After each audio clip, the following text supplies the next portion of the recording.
नमस्कार, Asian news के Gwalior conclave 2024 में आप सभी का स्वागत है। एक बार फिर हमारे साथ मौजूद हैं नए मेहमान और हम तारुफ कराते हैं उनका। प्रद्युम्न सिंह तोमर साहब ऊर्जा मंत्री हैं मध्य प्रदेश सरकार में। इस परिचर्चा में हमारे साथ शामिल होंगे। प्रद्युम्न जी, स्वागत है आपका एशियन न्यूज में। सुनील जी, पहले तो मैं एशियन न्यूज को ये परिचर्चा कराने के लिए धन्यवाद दूंगा कि जिसमें आम जन से जुड़ी हुई बातें भी परिचर्चा के विषय में रहती हैं, उसके लिए आपको धन्यवाद है। प्रद्युम्न जी, आम जनता की बात की तो शुरुआत आम जनता से ही करते हैं। आपकी सरकार, बीजेपी की सरकार, लगातार बीजेपी की सरकार मध्य प्रदेश में है। आम जनता से जुड़ी हुई सुविधाओं को लेकर या फिर जिस प्रकार से हम बात करें बुनियादी सुविधाओं को लेकर आप लोग काम कर रहे हैं, कितने उसमें सफल हुए और क्या क्या अभी और काम करना आपकी सरकार को बाकी है? देखिए, मैं आपको आम जन से जुड़ी बात करना चाहता हूं कि हमारी सरकार देश के यशस्वी प्रधानमंत्री माननीय नरेंद्र मोदी जी के नेतृत्व में उस अंतिम पंक्ति के अंतिम व्यक्ति को जो इलाज के लिए परेशान होता था, कई जगहों की अभी भी चाहे तो ये हिस्ट्री मिल जाएगी, ग्वालियर विधानसभा में बात करो, कहीं भी लोग इलाज के लिए 100 रुपए लेके जाते थे 10 रुपए सैकड़े की ब्याज की दर पे, और जब वो इलाज कराते थे अपना, आज उस अंतिम व्यक्ति को 5 लाख रुपए तक का इलाज कराने की सुविधा किसने दी? भारतीय जनता पार्टी सरकार ने, माननीय नरेंद्र मोदी की गारंटी ने। नंबर 1। नंबर 2, आम आदमी को स्वस्थ हो और शिक्षित हो, तो आम गरीब आदमी का बेटा अच्छे स्कूलों में पढ़ सके। तो आप ये देखो कि इन दिनों में सरकारी स्कूलों में और प्राइवेट स्कूलों में अंतर फर्क करिएगा। सरकारी स्कूलों में एडमिशन की दर बढ़ गई है, शिक्षा का स्तर बढ़ाया जा रहा है, स्वास्थ्य का स्तर बढ़ रहा है। शिक्षित और स्वस्थ व्यक्ति कुछ भी कर लेगा और रोजगार के अवसर भी ढूंढ लेगा, अपने परिवार के आय के स्रोत भी ढूंढ लेगा। और उस व्यक्ति के आय के स्रोत बढ़ाने के लिए आप देख लीजिए कई तरह की योजनाएं, विश्वकर्मा योजना जी, जिसमें लोगों को ट्रेंड करके, उनको हथियार औजार दे करके, उनको लोन दे करके रोजगार के काबिल भी बनाने का काम किया गया। ये आम आदमी के लिए भारतीय जनता पार्टी की सरकार ने काम किया है। आप बात कर रहे हैं रोजगार की। कांग्रेस सबसे बड़ा सवाल यही उठाती है कि 1 साल में 2 करोड़ रोजगार देने की बात हुई थी और रोजगार नहीं, बेरोजगारी की दर लगातार, मोदी सरकार हो या फिर बीजेपी की राज्य में सरकार हो, लगातार बेरोजगारी की दर बढ़ रही है। देखिए, मैं आरोप प्रत्यारोप में बहुत विश्वास नहीं करता, काम में विश्वास। अपनी लाइन इतनी लंबी कर दो कि दूसरी उस लाइन तक लोग पहुंचे ना। तो देश के यशस्वी प्रधानमंत्री माननीय मोदी जी ने वो लाइन इतनी लंबी कर दी है। आप ये देखो, आज देश का तिरंगा ग्वालियर शहर में ही नहीं, प्रदेश में ही नहीं, देश में ही नहीं, विश्व में ही नहीं, चंद्रयान पे फहरा रहा है। हर भारतीय का सीना गर्व से चौड़ा हो रहा है। ये काम मोदी जी के नेतृत्व में, अभी मैं उस पर ही बात कर रहा हूं। ये बात जो आपसे कर रहा हूं कि ये हर भारतीय को रोजगार के अवसर की बात मैं आपको करना चाहता हूं कि रोजगार के अवसर आप ये देखिए कि अभी पिछले साल जाइए, मैं पहले चाहता हूं कि 60 साल तक कांग्रेस की सरकार रही है कि 1 साल के अंदर 10 लाख नौकरियां किसने दी है भारत सरकार ने? उसका रिकॉर्ड हो तो मुझे दे दें। नहीं, उन्हें दावा नहीं, मैं दावा नहीं, मैं बड़ी पूरी बात सुन रहे हैं। हमने जो कहा है वही हम कहेंगे जी। 1 लाख प्रदेश में हमने नौकरियां दी हैं। हमने आज देखिए स्वरोजगार के अवसर आज हर क्षेत्र में आप लोगों को, पहले जो लोग सामान खरीदने जाते थे, विदेशी सामान। आज विदेशी सामान पे, चाइनाई सामान पे रोक लगी, उद्योग हमारे यहाँ बढ़े। मैं बहुत आपका सादगी के साथ आप अपनी बात कहेंगे, मैं आपकी बात की, मैं हर व्यक्ति की बात, मेरा कहना है हमने जो किया है, मैं ये कहता हूं कि अगर नहीं किया होता, अगर माननीय मोदी जी की गारंटी पे लोगों को विश्वास नहीं होता, कभी कहते हैं ये चुनाव जब हारते हैं तो ईवीएम पे आरोप, जब कर्नाटक में सरकार बनी तो इन्होंने ईवीएम पे आरोप लगाया क्या? जब इनकी सरकार तेलंगाना में बनी, ईवीएम पे आरोप लगाया क्या? जब इनकी सरकार केंद्र में थी तो उन्होंने ईवीएम की पद्धति को क्यों नहीं बदला? ये सिर्फ हार रहे हैं, इनको ये मालूम है, चुनावी सर्वेक्षण इनको मालूम है, तो अपने नैतिक जिम्मेदारी को न स्वीकारते हुए, अपने कर्तव्यों को न स्वीकार, अपनी बात को, अपनी कमियों को न स्वीकारते हुए नाच नावे आंगन टेढ़ा, तो ईवीएम पे आरोप लगा दो। तो मैं आपसे ये कहना चाहता हूं कि भारतीय जनता पार्टी और देश के माननीय प्रधानमंत्री नरेंद्र मोदी जी के नेतृत्व में हर क्षेत्र में, रोजगार के हर क्षेत्र में, सरकारी नौकरियां हों, हमारे उद्योग हों, अब पहले की सब चीजों का रेशो देखो। अब ये कहेंगे रेशो झूठा है, सारी एजेंसियां ही झूठी हैं, तो फिर इसका आधार नहीं हो सकता। आप हर चीज में राष्ट्र प्रगति कर रहा है, लोगों के अंदर स्वाभिमान जाग रहा है, और ये देश के लिए एक अच्छी बात है।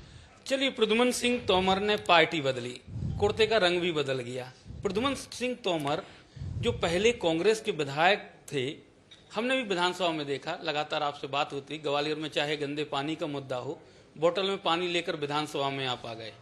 कितना बदल गया प्रद्युमन सिंह तोमर का स्वभाव बीजेपी में आके? देखिए, प्रद्युमन सिंह सेवक था, आज भी सेवक है,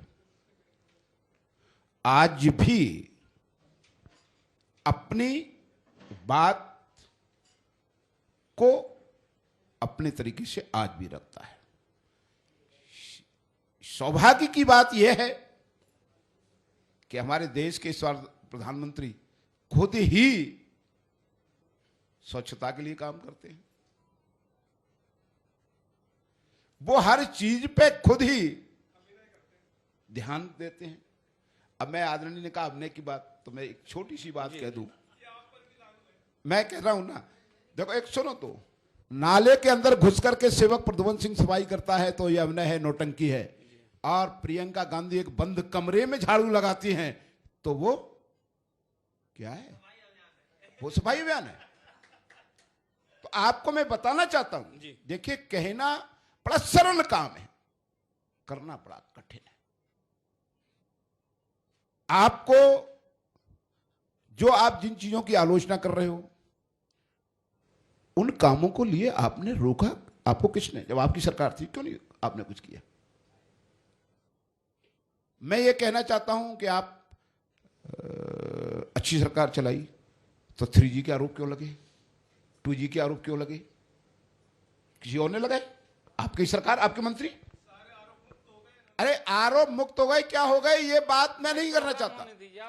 आप, मेरा कहना है, मैं आरोप की बात नहीं करता, मैं तो ये कह रहा हूं कि मैंने लगाई क्या? ये आरोप लगाए कौन ने, किसने लगाए?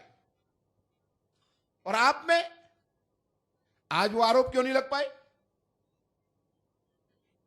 आप दोनों तरफ रहे, बीजेपी में भी रहे, कांग्रेस में भी रहे, मूल कार्यकर्ता, क्योंकि बीजेपी का कार्यकर्ता जैसे कहा जाता है अनुशासित है, कांग्रेस में कुछ भी कहा जा सकता है, बोला जा सकता है मंच पे, क्योंकि हमने कांग्रेस कार्यालय में भी देखा।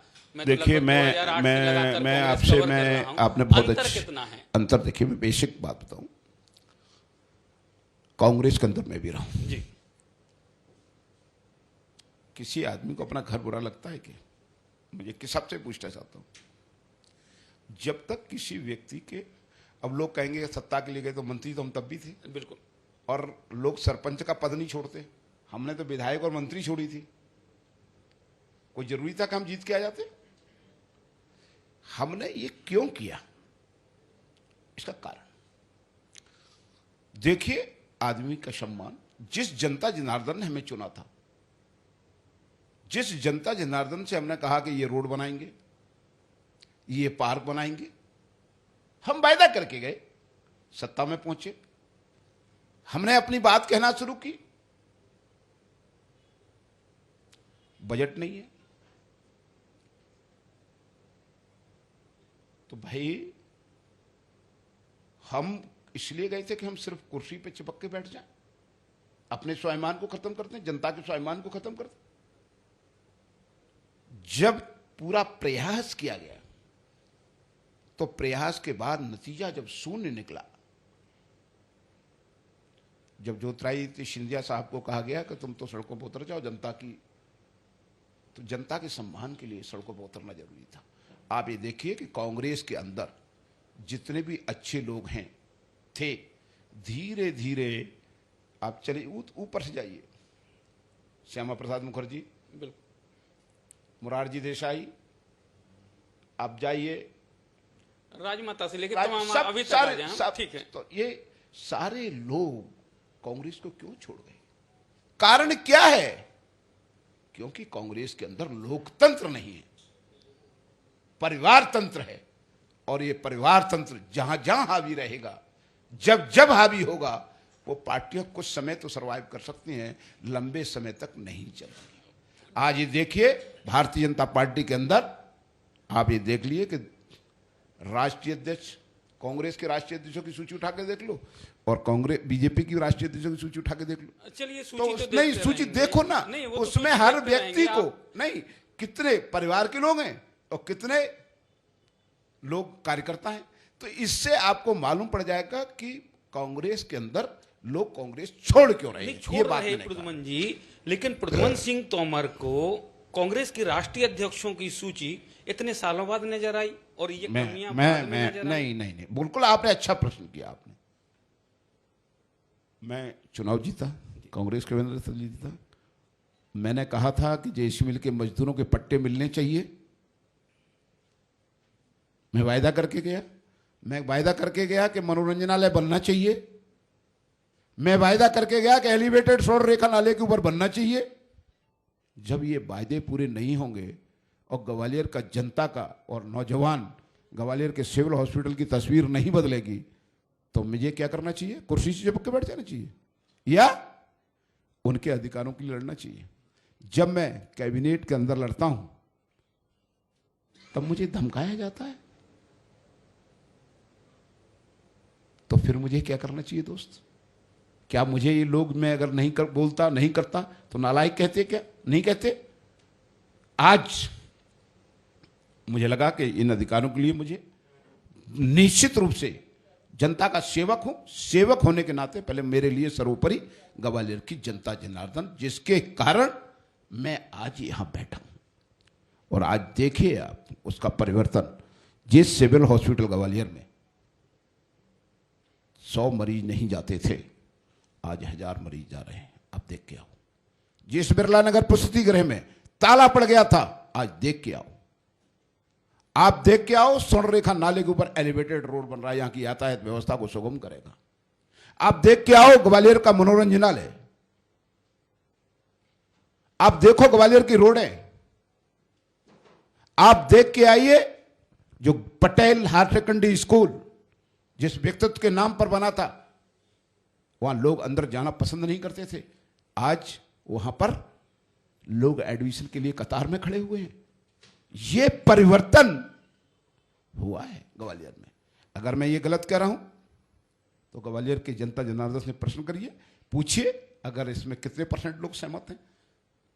और उस बात का इसलिए सहमति मान लीजिए कि 2020 में भी उपचुनाव में मुझे जिताया और 2023 में भी मुझे ग्वालियर की जनता जनार्दन ने चुनाव जिताया।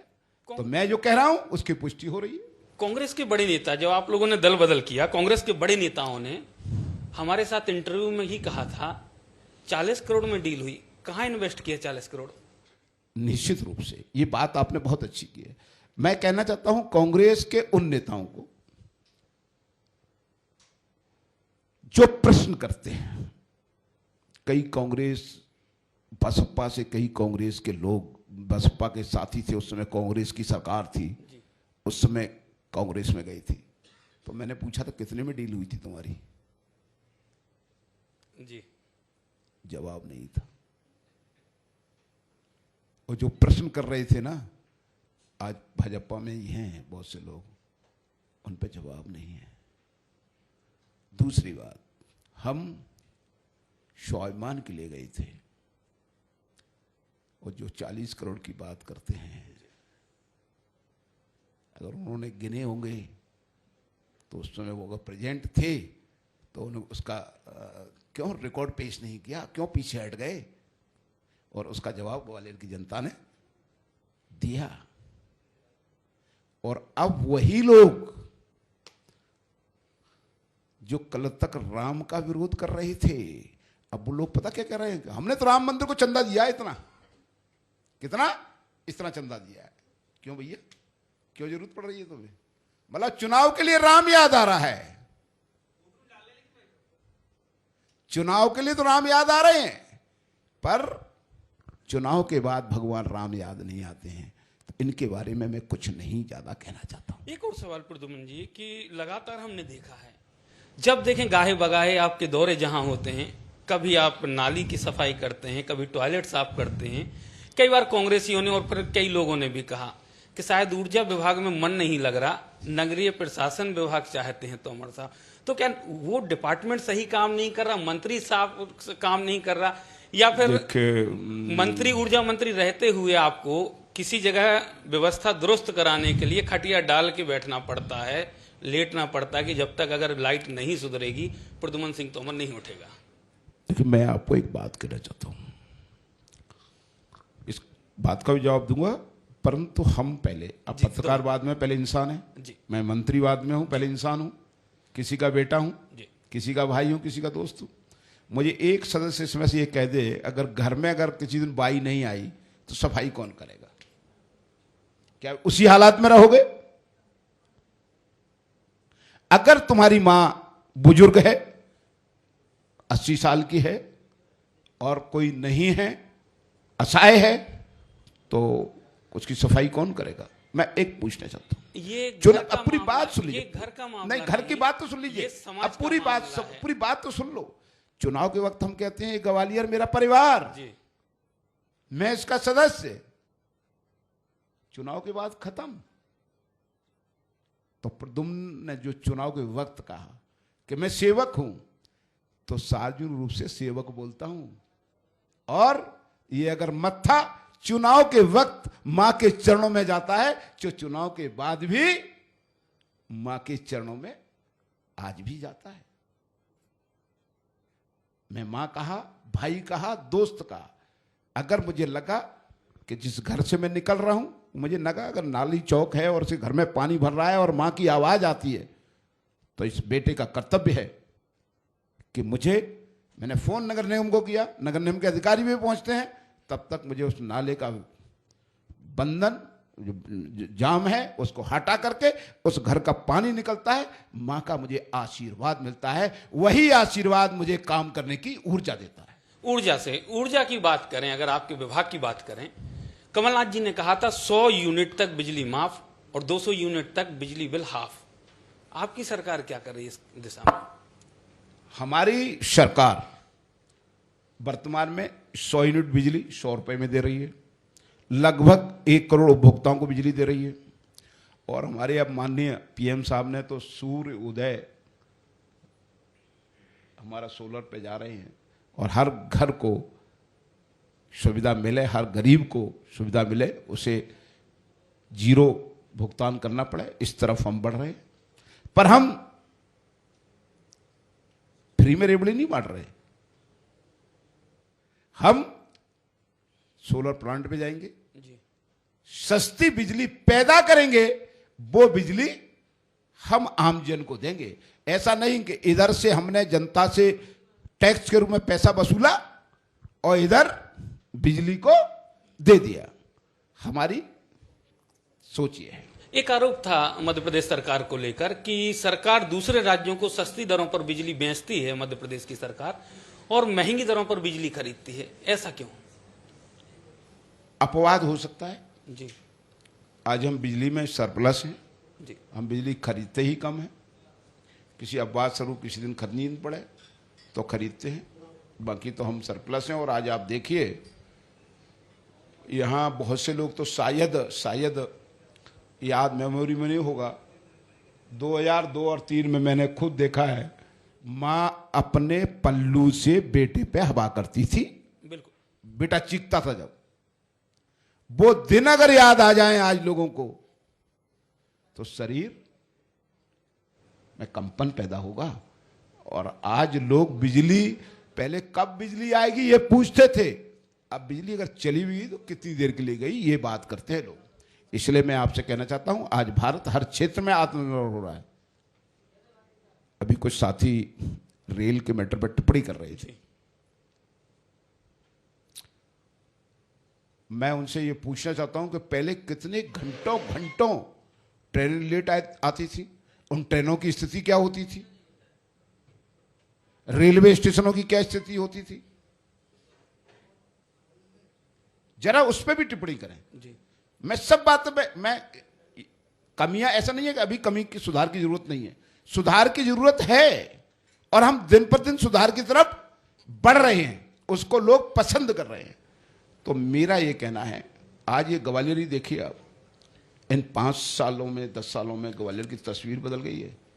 आप जाइए, आप भी अगर ग्वालियर के एयरपोर्ट पे उतरे होंगे आज, ग्वालियर का एयरपोर्ट देखा होगा, आपको थोड़ा सा अच्छा लगा होगा। आप जाइए, बस ट्रेन देखिए कैसा बन रहा है, आप देखिए ग्वालियर का रेलवे स्टेशन कैसा बन रहा है। जब यहां पर हमारे नातेदार रिश्तेदार उतरेंगे और वो station, bus stand, railway station देखेंगे तो ये कहेंगे कि यार हमारे रिश्तेदार अच्छी जगह रह रहे हैं। तो हर ग्वालियर वासी का हृदय सीना चौड़ा होगा कि नहीं होगा? यही काम किया है भारतीय जनता पार्टी ने। चलिए, इमारतें बहुत अच्छी हो जाएंगी, बुनियाद बहुत अच्छी हो जाएगी। आपके विभाग से रिलेटेड एक सवाल है, क्योंकि बहुत सारे लोग मुझे ट्वीट करते हैं या फिर एसएमएस करते हैं। आपके डिपार्टमेंट में जो आउटसोर्स कर्मचारी हैं, जो काम करते हैं, बिजली सुधारते हुए कई बार आउटसोर्स कर्मचारियों की मौत हो जाती है, उनके परिवारों को कुछ मुआवजा देकर छोड़ दिया जाता। इन आउटसोर्स कर्मचारियों को लेकर सरकार या आप ऊर्जा मंत्री हैं मध्य प्रदेश के, को सोच रहे हैं कि अगर किसी की मौत होती है तो उनके परिवार का क्या होगा? क्योंकि कमाने वाले बहुत, और कई केस ऐसे आए हैं कि बिजली सुधारते हुए करंट से मौत हुई है युवकों की। देखिए, मैं एक बात कहूं, निश्चित रूप से आउटसोर्स में है, पर मेरे ऊर्जा मंत्री बनने के बाद कुछ परिवर्तन देखिए आप। मैं ये नहीं कहूंगा पूर्णतः सुधार हो गया है। पहले ये मुआवजा कांग्रेसी सरकार में कितना मिलता था पूछिए जरा, तुलनात्मक दृष्टि से देखिए। हमने सुधार करके उनको 4 लाख रुपए पे किया, हमने 1000 रुपए जोखिम भत्ता बढ़ाया। उन्हीं आउटसोर्स कर्मचारियों की अभी जुम्मे 3 महीने 4 महीने पहले, 3 महीने पहले हमने उनकी सैलरी 2000 से ऊपर बढ़ा दी।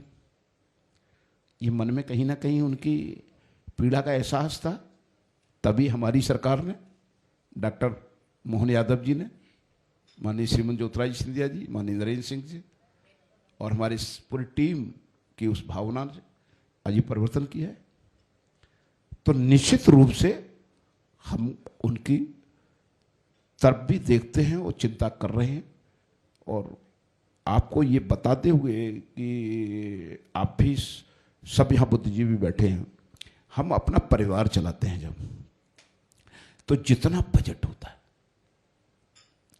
उसी बजट से अपनी व्यवस्था करते हैं। मकान बनाते हैं तो कभी हम खिड़की लगाते हैं, कभी दरवाजा लगाते हैं, कभी छत डाल देते हैं। तो निश्चित रूप से आप, हमारी सरकार इस पर काम कर रही है, प्रयत्न, हर साल हमारा बजट बढ़ रहा है। कैसे जा रहा है? ऐसे जा रहा है। और ये बजट बढ़ा करके हम कर क्या रहे हैं?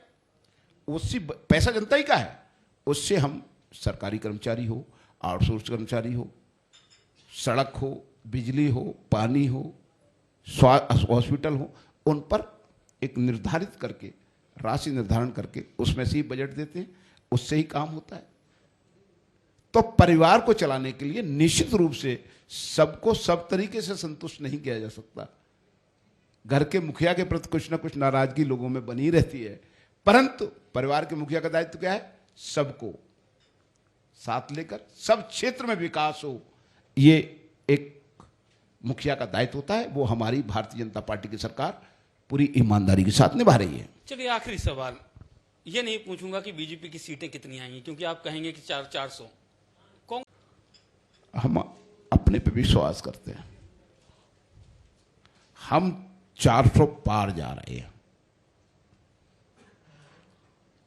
विश्वास है? विश्वास, ये बात हमने आज जो बोल रहे हैं, ये बात हमने नवंबर दिसंबर में भी बोली थी। कई साथी कहते थे बहुत हवा चल रही है, आंधी चल रही है, तूफान चल रहा है। हमने कहा ये देख लेना, ये सुबह 8 बजे टीवी पे दिखेंगे, 9 बजे तक ठीक से दिखेंगे और 9:10 पे पलक झपकना शुरू हो जाएगी, 9:30 पे थोड़ा सा और पलकें झपकेंगी और 10 बजे ये टीवी से गायब हो जाएंगे। तो मैं आज फिर कह रहा हूं कि जैसे ही आप घड़ी की सुई देख लेना, 10 बजे तुमको कांग्रेस के नेता टीवी पे नहीं दिखाई देंगे। चलिए, ईश्वर करे ऐसे ही ऊर्जा आप में बनी रहे और ऐसे ही जनसेवा के कार्य करते रहे। आपने बहुत समय दिया एशियन न्यूज को, उसके लिए बहुत बहुत धन्यवाद। आपका भी को मैं धन्यवाद आभार करता हूं कि जनता से जुड़े हुए मुद्दे आपने उठाए और कुछ हमको अपनी मुद्दे उठाए, उसमें जो सुधार की जरूरत है उसमें हम सुधार भी करेंगे। चलिए, धन्यवाद।